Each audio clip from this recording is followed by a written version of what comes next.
Tribuners, calon Gubernur Sumatera Selatan nomor urut 1 Herman Deru atau HD menerima ucapan selamat dari mantan Presiden Joko Widodo atas keunggulannya di Pilgub Sumsel 2024. Jokowi menghubungi HD melalui telepon setelah hasil hitung cepat LSI menunjukkan pasangan Herman Deru dan Ci Ujang atau HDCU unggul telak. Dalam percakapannya bersama Jokowi, HD menyampaikan terima kasih atas bimbingan Jokowi selama ini dan menyebut hasil hitung cepat sudah 100%. Jokowi juga menitipkan salam kepada masyarakat Sumsel termasuk yang hadir di kediaman HD di Palembang yang menyambutnya dengan antusias. Selain dari Joko Widodo, HD juga mendapatkan ucapan selamat dari Ketua Umum PSI Kaisang Pangarep serta sejumlah tokoh dan politisi nasional.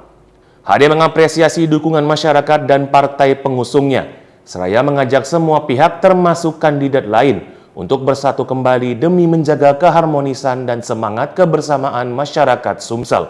Ia juga berharap kemenangan ini dapat menjadi awal bagi Sumsel untuk terus maju dalam suasana yang damai dan penuh persatuan.